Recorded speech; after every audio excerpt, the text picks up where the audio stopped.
mean, Congress goes home without addressing this?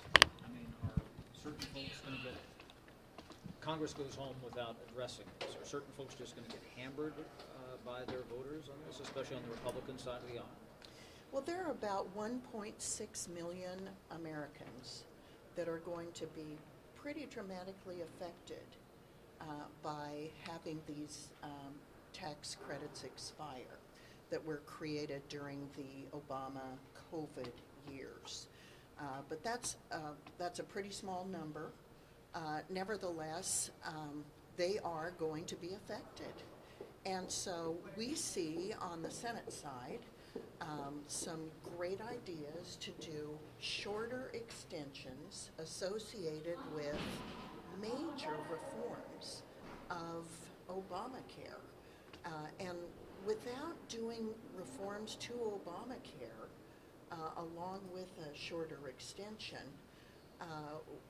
we are putting a Band-Aid on a gunshot wound. The problem here is Obamacare is not affordable.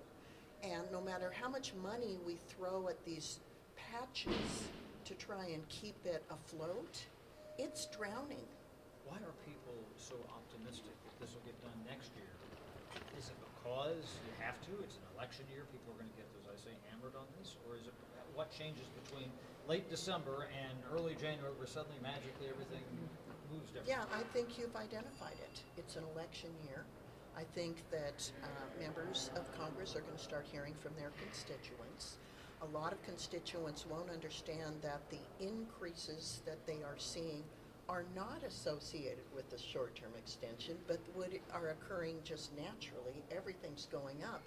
That said, insurance is unaffordable, and we have to address the Affordable Care Act, which is truly unaffordable. We have to go to the underlying principles that need to be fixed. And that, I think, will percolate up due to the pressure we're going to get from the public. Why do you think you failed to address them during this work period before the subsidies expire? We have time constraints. We have different philosophies.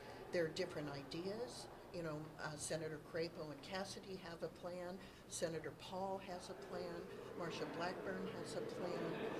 Susan Collins and Bernie Moreno have a plan. And that's just on the Senate side.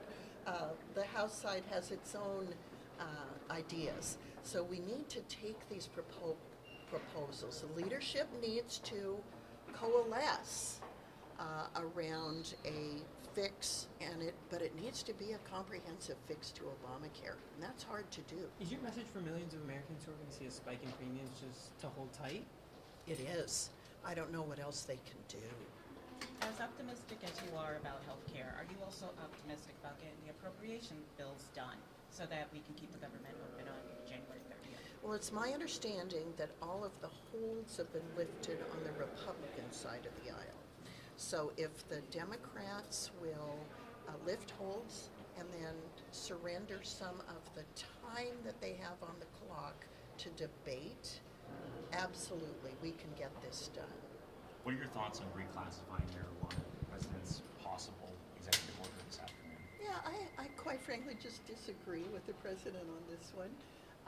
My state has neither recreational nor medical marijuana, and quite frankly, I like it that way.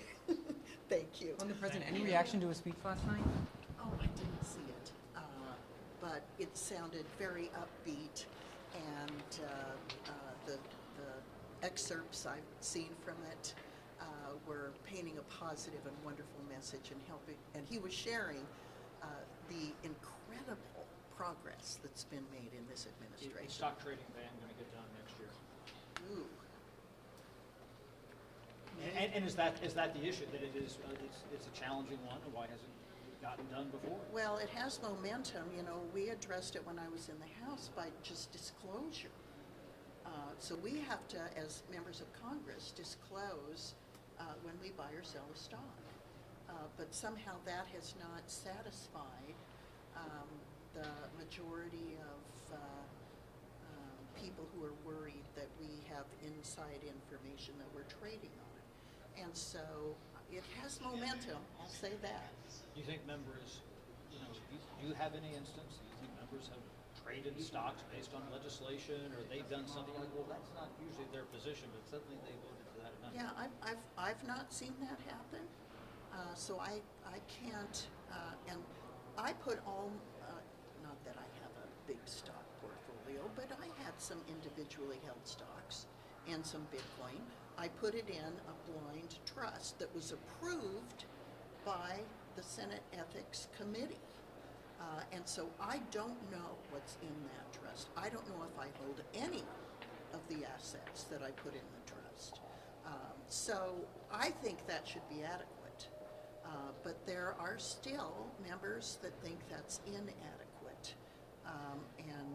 I'm of the opinion that the blind trust approach is a better approach than requiring members whose salaries have not gone up, by the way, since 2008.